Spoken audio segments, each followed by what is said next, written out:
Bonjour tout le monde, c'est Manon et on est mercredi. Je reviens avec un petit vidéo. Aujourd'hui, je vais faire un mix de plein de techniques ensemble pour vous montrer. Dans le fond, je vous ai montré sur le site, sur le groupe Facebook Cricut Québec, mon test avec le Easy Subli. Donc, comme j'avais écrit sur le test, sur le groupe, je parle pas d'un produit avant de l'avoir essayé. Donc ici, je vais vous montrer. C'est un nouveau projet, là. C'est pas le même projet que j'ai fait sur le groupe. Je vais carrément faire un projet de A à Z. Ça va inclure sublimation, Easy Subli, un produit américain que j'adore. Malheureusement, ça coûte un bras et demi en frais de shipping pour le faire venir. Mais c'est sûr que si on se met en gang pour faire une commande, ça revient moins cher. Là. Ça suffit que le monde se mette ensemble, soit capable de se donner les matériaux. Ça s'appelle du HTV Anything. Donc, dans le fond, c'est un produit, je vais en parler plus tantôt, qui permet de transformer n'importe quel HTV en autocollant et autocollant permanent qui va même au lave-vaisselle. Donc, je vais utiliser ça. Je vais aussi tenter d'utiliser une feuille de transfert autre que le Easy Sublimask. Et je crois que c'est tout. Donc, on s'en va dans Design Space. Donc, une fois dans Design Space, j'ai déjà mis l'image que je veux utiliser. Donc, c'est mon petit stitch plein de couleurs. Je l'ai choisi parce que j'aime ça aussi. Toute la couleur, ça vous montre la vivacité des couleurs. Donc, je le fais pas gros. Je le fais à peu près 3 pouces de haut parce que éventuellement, cet autocollant-là que je suis en train de faire va s'en aller sur une tasse à café. Donc, une tasse de voyage, là, pas une tasse en céramique. Donc, ce que moi, je veux faire ici, c'est ça va être l'image qui est déjà imprimée, qui est ma sublimation qui va être imprimée. Ce que je vais aller faire, c'est que je vais faire un petit décalage pour le Easy Subli. Et je vais faire un autre petit décalage pour mon HTV Anything. Donc, dans le fond, avec mon image, je vais aller utiliser l'option décalage de Cricut ici en haut. C'est sûr que je ne veux pas avoir 0.25, c'est beaucoup trop gros. J'attends que ça longe. Donc, je vais aller changer probablement à 0.01. Pour celle qui dit, mais je vois pas que ça change, il faut faire tabulation ou Enter. Non, tabulation. Enter, ça va appliquer. Donc, en faisant tabulation, ça va vous montrer qu'est-ce que vous voulez. Là, c'est beaucoup trop petit. Je vais essayer 0.5, 0.05. Ouais, ça, c'est une belle grosseur que moi j'aime. Vous voyez, là, c'est vraiment, là, je fais vraiment un mini contour. Et à partir de le décalage que je viens de faire, je veux en faire un deuxième. Je vais faire la même grandeur encore. Et voilà. Et ces deux-là vont être... le premier, c'est ma sublimation que j'ai imprimée. Ensuite, celui-là ici, ça va être mon Easy Subli sur lequel je vais mettre ma sublimation. Et mon troisième va être en fait mon HTV Anything qui va transformer le tout en autocollant. Donc, dans le fond, on va avoir besoin de couper simplement ces deux-là ici. Et je vais envoyer le tout à la machine. Hop, non. Ah, c'est vrai. Comme j'ai fait mes décalages à partir d'une image qui était un print and cut, automatique, ça l'a mis impression plus découpée, mais c'est pas ce que je veux. Donc, je vais juste aller resélectionner les deux ici. Donc, je vais les faire une à la fois et je vais aller dans Opération et je vais aller mettre découpe de base. Donc, les deux, ça va être une découpe de base. Et donc, on a les deux. Je vais recacher ici. Donc, on va faire créer. Et moi, ici, je vais utiliser la Maker 3. Donc, le projet se fait sur n'importe quelle machine Cricut, même sur la Joy parce qu'il est tout petit, là. Mais ici, comme j'ai la Maker 3, elle va me donner l'option de changer de tapis ou pas. Et de prendre pas de tapis, je veux dire, ou un tapis, c'est... En ce cas-ci, je vais mettre sur le tapis parce que je prends des petites retailles. Et ici, vous voyez laquelle des deux est la plus grosse. Donc, moi, j'ai placé mon Easy Subli ici et mon HTV ici. Donc, je vais juste aller sélectionner ici Iron-On, thermocollant simple, donc du Everyday Iron-On. Je n'ai pas fait miroir parce que dans le fond, ma sublimation est déjà en miroir. Donc, j'ai pas besoin de faire miroir sur mon Easy Subli et non plus sur mon HTV. Donc, on va aller couper le tout et on se retrouve après.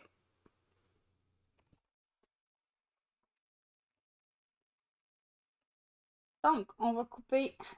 J'ai ici mon Easy Subli et j'ai ici mon HTV Anything que je vais vous montrer le temps que ça va se couper.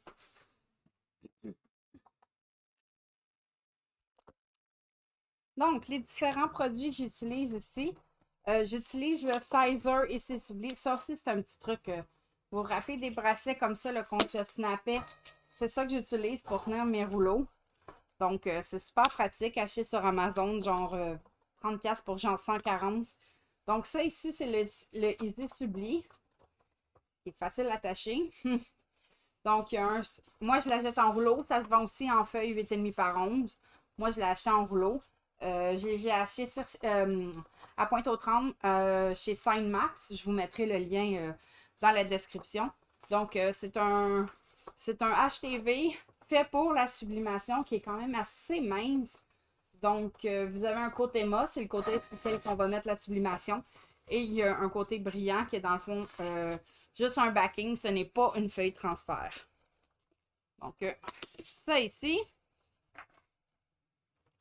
Ensuite, j'ai ici mon HTV Anything. Donc, Color Spark HTV Anything, ça vient de Rhinestone World.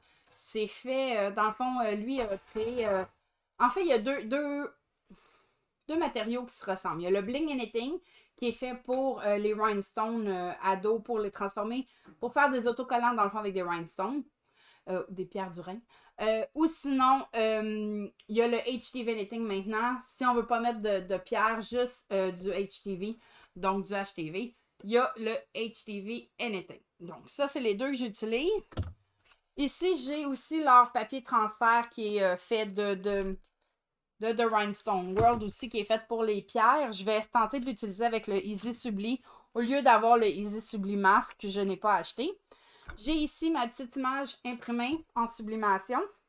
C'est ce qu'on va presser sur le Easy Subli. Et j'ai mon masque là, de Rhinestone. Donc, techniquement, c'est censé être coupé.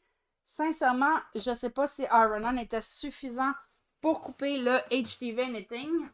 Je l'espère. Donc, je vais juste enlever les deux parties.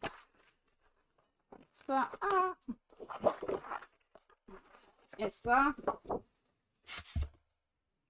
Donc, ici, je vais aller sur mon côté mat. Et je vais aller enlever la couche que je n'ai pas de besoin. Donc, ça ici va être ce qu'on va dire mon HTV de base. Donc, mon Easy Subli que je vais venir sublimer avec mon image. Ici, petit truc, j'ai le Brightboard. Dans le Brightpad, je veux dire de Cricut. Et je m'excuse, ça va refléter. Je suis désolée, mais je vais juste le prendre juste pour voir ce que je fais. Donc, je vais mettre mon Easy Subli et mon image comme ça. Et je vais venir l'enligner du mieux que je peux pour avoir juste mon petit décalage.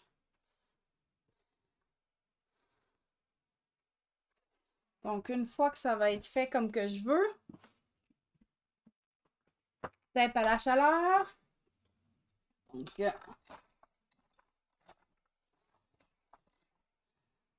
Donc, juste m'assurer qu'il est vraiment placé.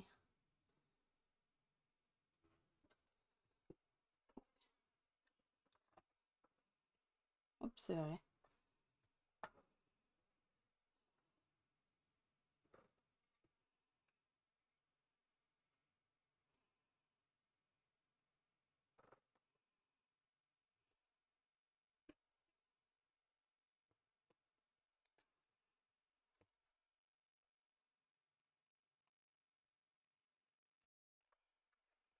C'est vrai, je dois l'enlever sur ce backing-là. Sincèrement, je ne sais pas s'il résiste à la chaleur, celui-là ici. Mais ce que je vais faire, c'est que je vais aller me chercher un petit papier parchemin. J'ai juste un petit morceau de papier parchemin. Dans le fond, quand je vais presser, une fois que je vais presser sur le Easy Subli, il va coller sur le papier parchemin, mais il ne restera pas collé. Donc, c'est là que j'ai eu un petit bug. Il fallait que je vienne mettre ça ici. Et là, ici, je vais faire mon enlignement. Et vous entendez mon chat, et elle se plaint.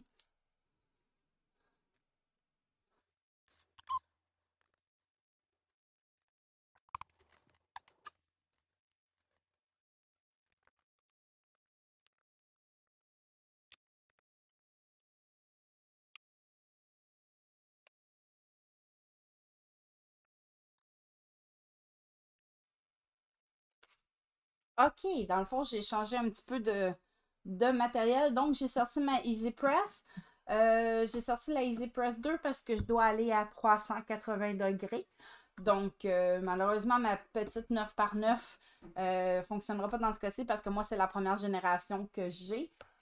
Donc, c'est pour ça que j'ai la grosse, là, mais si j'avais pu, j'aurais pris ma plus petite. J'aurais peut-être pu prendre ma mini, mais j'ai peur qu'elle ne couvre pas exactement la grosseur de où ce que j'en vais. Donc, dans le fond, j'ai mon papier parchemin que j'avais avec mon Easy Subli dessus et ma sublimation que je vais sublimer. En attendant, je suis aussi allée me chercher du papier craft. Dans le fond, moi, j'utilise le papier craft. J'utilise les rouleaux du Ikea, donc c'est vraiment pas cher. Donc, je vais venir mettre un petit sandwich, mon produit ici. J'essaie juste ça n'aille pas trop bouger. Et c'est ce que je vais presser. Donc, ça. Et en attendant, je suis aussi weedé le HTV Knitting. Le Iron-On a fait l'affaire. J'ai dû juste le partir un petit peu pour lui donner un petit swing parce qu'il est un petit peu mal coupé. Mais une fois que vous l'avez, là, ça se défait tout seul. Donc, dans le fond, je sais pas si vous voyez vraiment à l'écran, mais mon stitch est resté ici. Et ça, c'est dans le fond, c'est ça le HTV Knitting. Comme vous voyez, là, c'est vraiment collant, c'est autocollant. Puis une fois que la colle dessus a fait son. Tu sais, c'était, mettons, un 24 heures en anglais, c'est cure. Mais j'ai vraiment pas le terme en français. Une fois que la colle est vraiment fixe, c'est résistant, ça va au lave-vaisselle et tout. Donc, et ça ici, encore, il y a un côté comme givré qui est dans le fond, et il y a le côté glacé, donc brillant, qui est sur lequel on va apposer le HTV. Donc, ma presse est frette. Ma presse est prête. Donc, je vais venir faire ma sublimation. Donc, sur mon Easy Subli. Et voilà, 385 pour 40 secondes.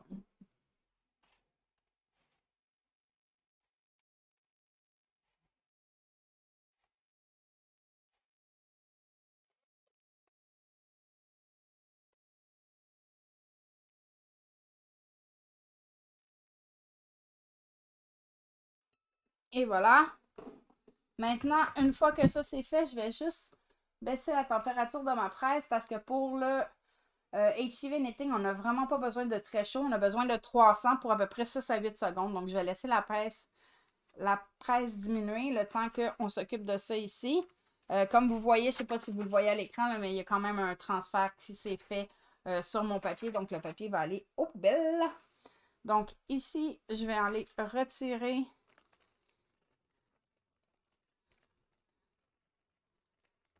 mon papier de sublimation sur le Easy Subli. Essaye de décoller, je ne veux pas. Reste là. Et voilà. Donc, comme vous voyez, le Easy Subli a vraiment pris l'encre. C'est super beau. Mon offset est quand même assez beau. J'ai pas trop. Je l'ai quand même assez bien fait. Donc, je vais laisser refroidir ça un petit peu. Et une fois qu'il va être refroidi, il va se décoller tout seul sur mon papier parchemin. Et voilà. C'est sûr que je fais pas exprès pour y aller brusque puis essayer de tout déchirer, hein. Parce que le Easy Subli est vraiment mince. Donc, voilà. Et ça, qui est dans le fond, qui devient le HTV. Colle pas ensemble. Lui, je vais aller le placer sur mon HTV Knitting. Donc, je vais tenter de vraiment mettre encore mon offset.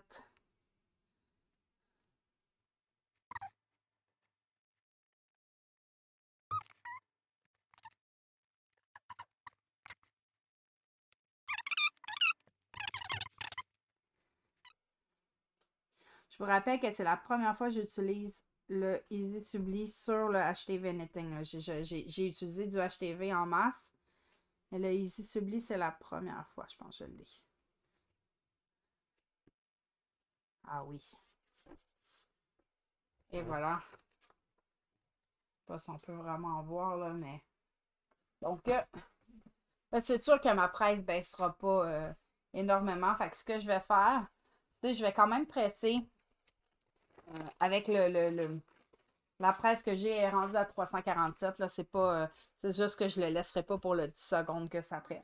Donc, ce que je vais faire, c'est que je vais mettre un papier parchemin par-dessus pour être sûr de rien perdre de ce qui est là. Et on va peser. Je vais peser pour 6 secondes à peu près. Là. Et voilà. Et c'est dur à croire, mais je vous le dis, c'est vraiment, ça l'a adhéré sur le HTV Knitting. Je suis même pas inquiète. Donc, je vais le laisser refroidir.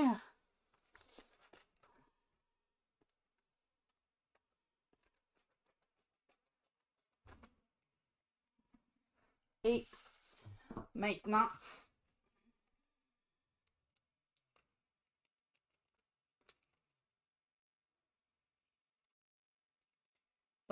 ça ici, ça devient un collant. Et je peux la poser sur n'importe. Je pourrais même le mettre sur ma maker si je voudrais. Mais non, dans le fond, je vais le garder pour mettre sur une tasse. Donc, récapituler le tout. Donc, pour revenir au fait, je suis partie d'une image que j'ai imprimée en sublimation, donc mon stitch ici. Pour faire le tour sublimation, j'utilise une imprimante Epson EcoTank 2720, donc c'est la toute petite EcoTank. Elle va super bien. Mes encres sont les encres Hippo, disponibles sur Amazon. J'utilise du papier, ici c'était du A-Sub. J'utilise aussi le Stone City. Et mes configurations, ça je peux vous les montrer par exemple. Je peux vous montrer les configurations parce que je les ai changées. Et je trouvais ça... c'est des configurations que j'ai prises sur Internet. Sur Facebook, c'est quelqu'un sur Facebook qui les avait... qui les a partagées. Puis je les ai essayées. Puis j'ai vraiment, vraiment, vraiment, vraiment aimé. Donc, je vais aller comme ça. Non, pas ça. Donc, ça, c'est les premières. Donc, c'est... Je peux-tu? Ah, il est là. Je l'ai mis zoom. OK, donc je l'ai appelé sublimation Facebook, là, mais ce qui est important, c'est le type de papier. Papier pour présentation MA, qualité haute. Ensuite, quand on va sur la deuxième page, donc, quand on clique ici sur l'onglet plus d'options, on va dans... Ici, en bas, c'est important d'enlever vitesse rapide. Moi, j'ai mis image miroir parce que j'aime mieux que la machine fasse le miroir tout seul. Donc, ça m'évite de l'oublier. Donc, automatiquement, quand j'imprime avec l'imprimante à sublimation, ça va faire miroir. Et c'est vraiment important d'enlever vitesse rapide. Beaucoup de personnes ont des problèmes avec des lignes dans leur dessin imprimé avec la sublimation. C'est le vitesse rapide qui cause ça en partie. Et la troisième partie, quand on va ici sur plus d'options, on doit aller ici faire la calibration Epson, choisir Adobe RGB, le gamma à 2.2. Et au début, je n'avais rien modifié ici. Mes images étaient quand même très belles, mais j'ai vu cette configuration-là, comme je vous dis, sur un groupe, quelqu'un avait partagé. J'ai dit, je vais l'essayer. Et depuis, j'adore les couleurs. Vous l'avez vu sur mon stitch, les couleurs sont vraiment, vraiment magnifiques. Donc, j'ai mis cette configuration-là. Donc, pour ce qui est de mon imprimante à sublimation, c'est ça. Donc, j'ai imprimé mon petit stitch. Ensuite, j'ai utilisé le Sizer Easy Subli, que moi, j'achète en rouleau, mais qui se vend en feuille aussi, parce que vous pouvez imprimer avec la sublimation directement sur le Easy Subli. Moi, personnellement, je ne l'ai pas essayé encore parce que j'ai acheté au rouleau. Donc, il faudrait que je coupe des feuilles 8,5 par 11, je trouverais que c'est un petit peu de la perte pour ce que je veux utiliser. Donc, j'aimais mieux avoir le rouleau et faire ma sublimation comme j'ai fait directement sur le Easy Subli. Et ensuite, j'ai transformé le tout en autocollant résistant au lave-vaisselle qui peut aller sur les voitures, sur les tasses. J'en ai sur mon auto. J'ai les pubs pour la chaîne YouTube et pour le groupe Cricut Québec aussi sur ma voiture que j'ai utilisé avec ça parce que j'ai mis du HTV Glitter, donc du HTV pailleté. J'ai fait le logo de Facebook puis le logo de YouTube comme ça. Donc, ça me fait un petit peu de brillant quand le soleil accroche ma voiture. Donc, toutes les places où vous voudriez mettre un autocollant, ça permet de transformer le HTV en autocollant. Et on s'entend que le HTV pailleté, il est vraiment beau, là, le HTV Glitter. Donc, c'est le fun à pouvoir l'utiliser. Et finalement, j'ai même pas utilisé le masque que je voulais utiliser pour transférer mon Easy Subli parce que dans le fond, ma forme était tellement petite que c'était facile à manipuler juste avec mes doigts. Ça va être une autre fois. À un moment donné, je l'essayerai quand j'aurai plus qu'un morceau sur mon Easy Subli. Là, j'essayerai avec le masque de Rhinestone World. Donc, j'espère que la vidéo vous a plu. Si oui, vous pouvez faire un petit like. Laissez des commentaires. Si vous avez des questions, gênez-vous pas, je vais essayer de répondre. Je vais essayer de mettre le plus de détails dans la description, donc les liens vers tous les produits que j'ai parlé. Donc, je vous souhaite vraiment une belle fin de journée et à la semaine prochaine. Bye bye!